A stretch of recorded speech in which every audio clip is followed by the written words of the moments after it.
엄마 국어입니다. 22학년도 11월 고등학교 1학년 모의고사 한번 가봅시다.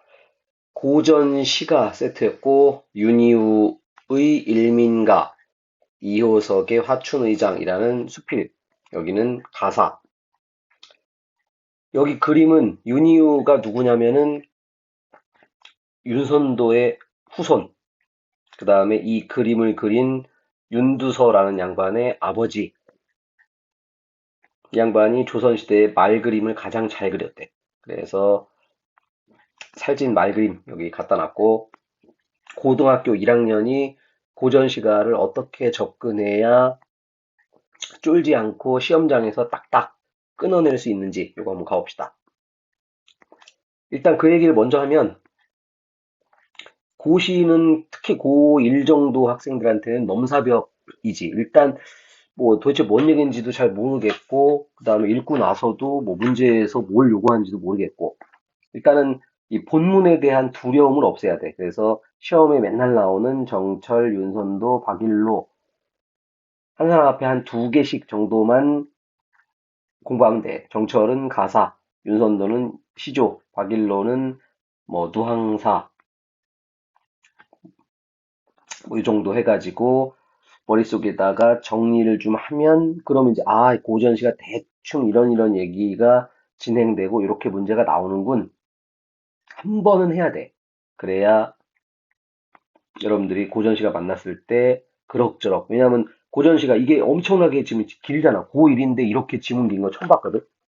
가사를 길게 인용을 했는데 수필을 또 길게 인용을 했어. 둘 다 중요하게 있고. 고등학교 1학년 풀지 말란 얘기지. 그래서 그러나 또 어떤 애들은 풀어냈잖아. 그래서 그 어떤 애에 해당하는 이런 사람이 되려면 엄마 국어를 앞에 보면은 쌤이 학평하고 그다음에 뭐 수능 기출, 6월 기출, 고전시가 갖다 놨으니까 고1 수준이면은 고전시가만 몰아서 봐도 돼요. 선생님이 일부러 다 작품 하나씩 쪼개놨으니까. 그래서 엄마 국어를 열심히 본다. 다 지문도 있으니까 좋아요, 구독, 오케이. 갑시다. 이 몸이 늦게 나서 세상에 할 일이 없어가지고 잘린 거야. 강호에 임자되어 풍월로 늙어간다. 고향에 내려와가지고 자연 속에서 살아가고 있는데, 물외 청복이 없다야 하랴마는, 물외라는 걸 우리 고전시가에서 자연을 얘기하는 거야. 그래서 자연에 대한 그 맑은 행운이 없진 않지만, 돌이켜 생각해 보니까 아유 슬픈 일이 참 많다. 그래서 슬픈 일을 좀 얘기를 해보겠다. 자, 만물에 귀한 것이 사람인데 그 중에 남자 돼서 이목 총명을 갖춰서, 나름 똘똘하다. 당연하지. 윤선도의 자손인데. 평생에 먹은 뜻이 일신부기가 아니다. 왜냐하면은 요 해남 윤 씨가 되게 부자야. 뒷장에다 그림도 갖다 놨거든. 그래서 난 돈만 추구하는 사람이 아니다. 근데 세월이 훌쩍 가고 때를 놓쳐가지고 머리가 하얗게 돼서야 간신히 벼슬을 했다. 윤선도 할아버지보단 좀 멍청한가 봐. 그래서 간신히 벼슬을 했어. 또 벼슬을 했으니까 이제 뭘 해야지. 자, 그런데 팔자가 안 좋아가지고 낮은 벼슬로 남만 따라다녀. 그런데도 나라를 위해서, 부모를 위해서 열심히 노력을 하려고 그래. 그래가지고 말도 바삐 몰아가지고 남주 백리지에 여기서 이제 백성과 함께 우리 한번 잘해봅시다. 그러려고 했는데 어디서 호랑이가 나타나가지고 가뜩이나 벼슬도 낮은 벼슬이었는데 망했다. 잘렸다. 그래서 평민으로 돌아와서 고향에 돌아왔다. 그랬더니 자연은 나를 반기는 것 같다. 그래서 문 열고 집에 오니 금서일실이 내 분수인 것 같다. 안분지족 이렇게 생각하면 돼. 검은 고와 책이 있는 방. 그러니까 자연 속에서 이제 풍류 즐기면서 살겠다. 뭐 이런 얘기지. 여기다가 써놨는데 고전시가에서 이 별 단어를 왜 주냐면 얘들아 여기서 답 줄게 그 얘기야. 별 단어는 좀 신경 써가지고 확인해야 돼. 그냥 어려운 한자어니까 뜻 알려줄게 이 뜻이 아니라고. 답이라고. 앞내에 고기 낳고 뒷매에 약을 캐서 자연 속에 사는 거지. 인생 지락이 이 밖에 또 없도다. 그래서 그냥 여기서 살다가 죽어야 되나 보다. 자, 여기는 아까 얘기했던 이 글을 쓴 윤이후라는 양반의 아들이 윤두서야. 조선시대 3대 천재 화가. 그림 자화상인데 엄청 살아있는 듯. 이게 붓으로 그린 거야. 대단하지. 그리고 이 영화는 관상이라는 영화인데 관상의 포스터 일부러 요 윤두서라는 양반하고 비슷하게 사진을 찍었지. 재밌으니까 심심한 사람은 한번 보고. 술 먹고 노래하고 그냥 넘어가면 안 되고 우리 고전 시가에서 시에서는 이미지가 상당히 중요해. 그래서 후각 이미지, 청각 이미지 이따가 답지에도 나오니까 잠깐 확인을 좀 해놓고 그래서 흥이 나. 그러다가 날 저물어서 달 떠올랐다. 달 떠올라서 모자를 쓰고 이번에는 발길로 올라갔더니 뒤에 이제 문제 나오는데 여기서는 술 먹으면서 정적인 이미지였지. 가만히 앉아서 술 먹었지. 그러다가 올라가니 움직였지. 시에서 움직이면은 역동적 이미지. 그래서 이런 이미지의 변화가 있었기 때문에 답에서 달이라는 시간 가지고 답지를 준 거라고. 자, 문학에서는 시간과 공간에서 어떤 인물과 대상이 정서를 느끼더라. 이게 이제 문학의 핵심 포인트고 읽으면서 요놈들만 찾으면 되는 거야. 나머지 디테일들은 아 그냥 대강 그렇구나 하면서 지나가는 거고. 시골에서 살고 있는데 경치가 좋다. 솔 그늘에 걸으면서 주변을 바라봤더니 달 떠 있고 세상도 멋지고 밝은 세상을 쳐다보니까 안타까운 신세를 다 잊어버리겠구나. 하지만 맺힌 마음은 궁궐에 있더라. 마음은 서울에 있다. 마음을 달래면서 세월을 보내니 옛일이 오늘 같다. 내 근심 무익한 줄 모르지 아니하되 천성을 못 변하니 가소롭다. 하지만 강호의 일민이 되어서 이게 이제 일민가라고 돼 있고 은거하는 선비 요게 이제 일민이고 고일들을 수신해서 쉽게 얘기하면 힘순찐이라고 생각하면 돼. 힘을 숨긴 찐따. 능력은 엄청나게 뛰어났는데 힘을 숨기고 자연 속에 살아가는 거지. 거기서 그냥 임금님 오래오래 살라고 빌면서 살겠다. 끝. 할아버지 윤선도도 유배를 여러 번 갔지. 이 양반은 뭐 그 정도까지는 아니었지만 다행히도 능력이 부족해서 그렇게까지 시기를 많이 받진 않았어. 그래서 그냥 여기가 지금 해남 윤선도 노구당이라고 윤선도 가문이 살던 집이지. 뭐 집도 여러 채 있고 집이 부자야. 그러니까 뭐 굳이 권력 탐하지 않아도 되지. 자, 주제는 나라는 사람이 자연에 돌아와서 안분지족을 느끼더라. 그러나 살짝 서울 생각도 난다. 그런 얘기. 자, 그 다음에는 이호석 메밀꽃 필 무렵을 쓴 양반이야. 이 양반이 수필도 상당히 많이 썼지. 화춘의장이라는 수필을 써놨고, 뭐, 봄꽃을 의장이라는 건 이제 뭐 가꾼다 이런 뜻이야. 그래서 되게 길지만 내용은 역시나 수필답게 별 내용 없음.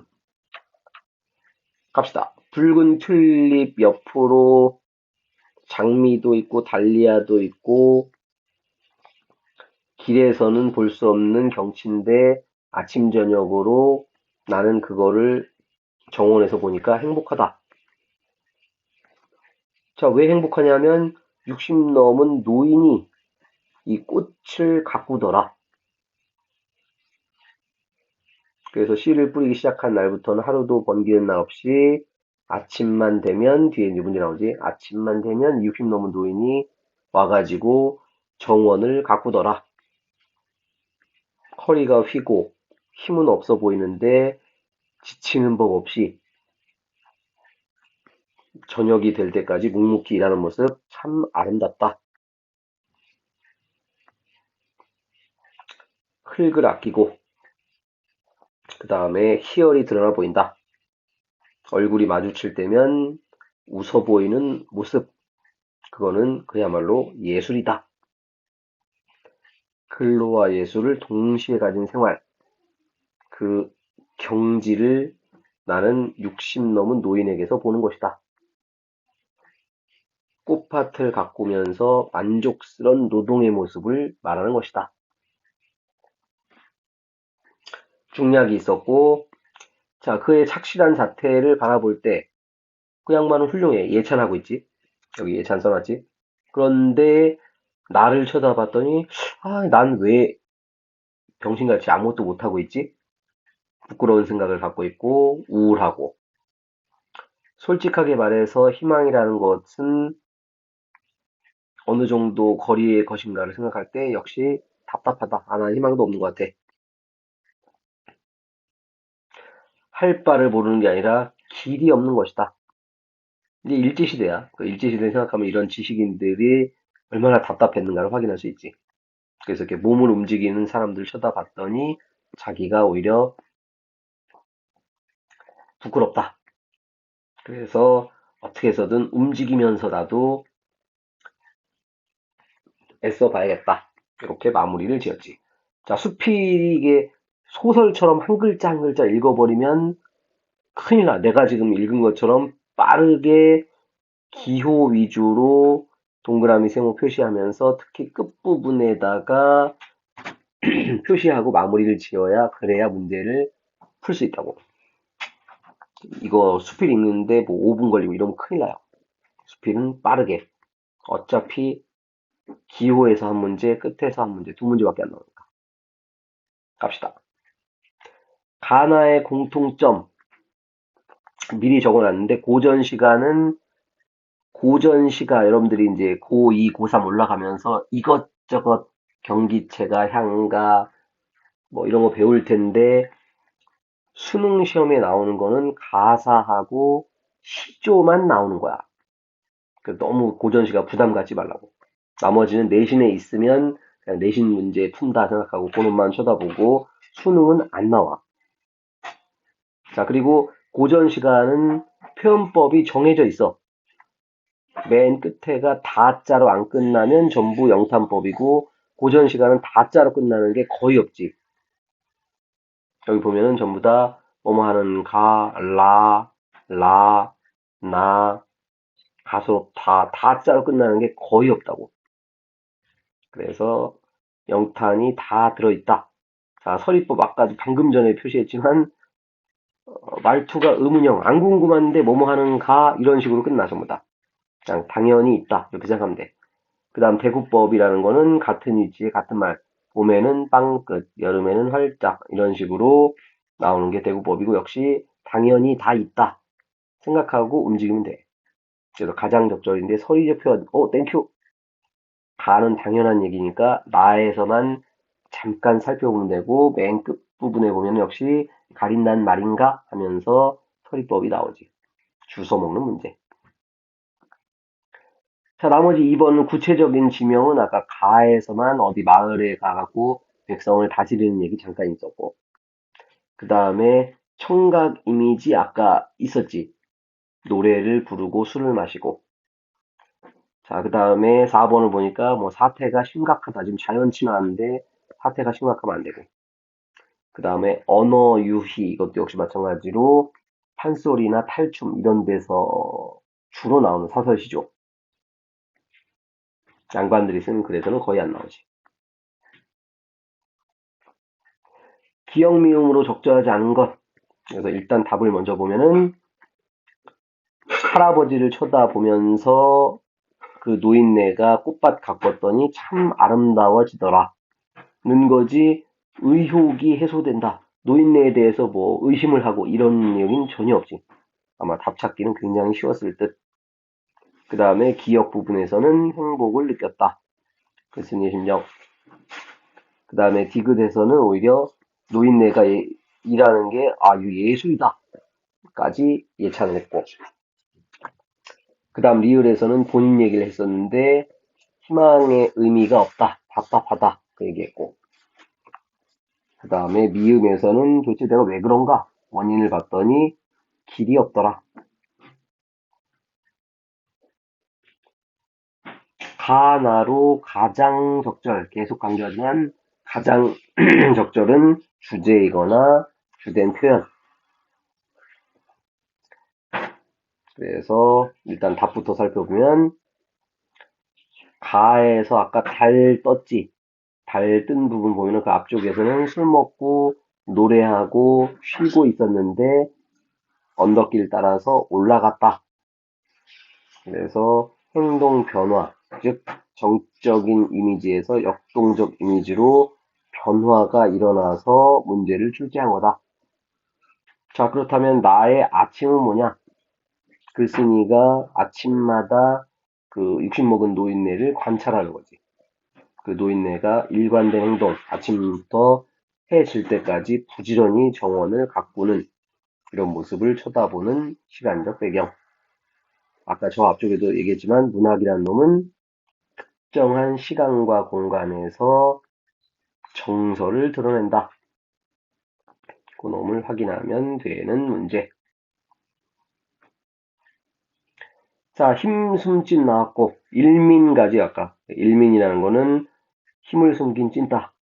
그래서 영화 은밀하게 위대하게 김수현이 그 역할을 아주 제대로 했었지.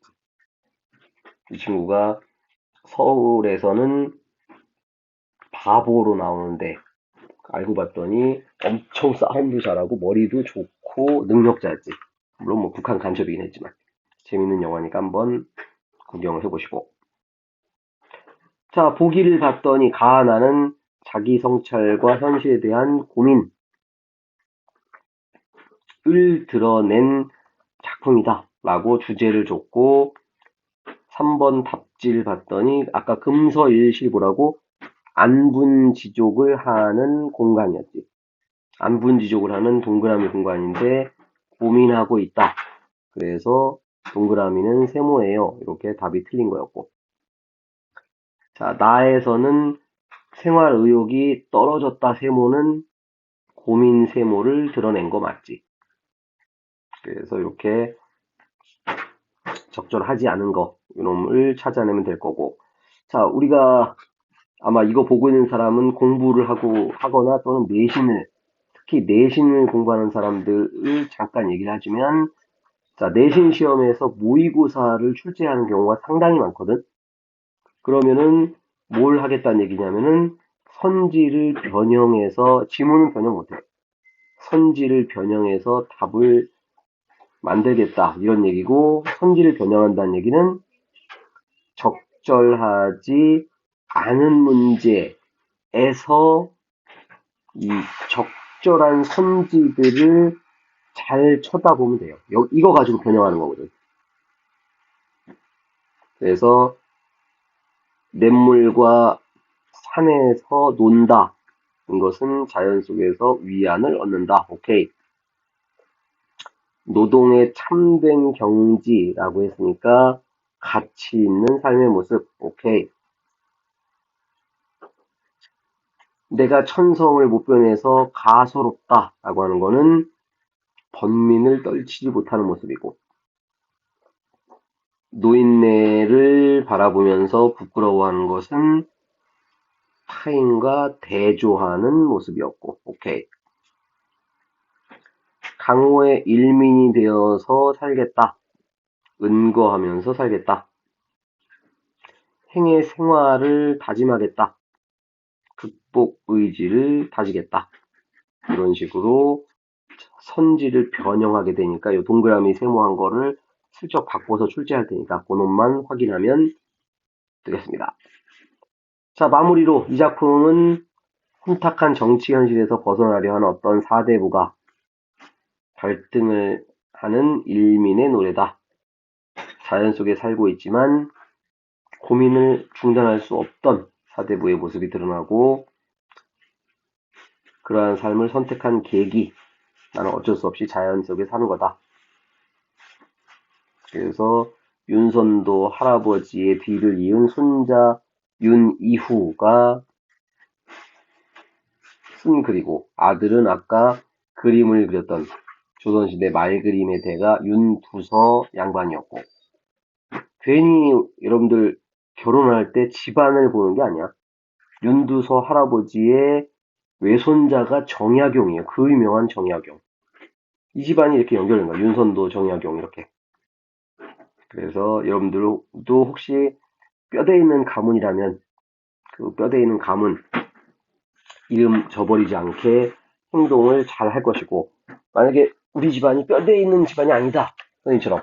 그러면 여러분이 그 뼈대를 이제 만들면 되는 거지. 내가 윤선도 정약용이 되면 되는 거지. 자, 힘내서 여러분들이 집안을 일으키기를 한번 기원을 해봅니다. 구독, 좋아요, 엄마 국어.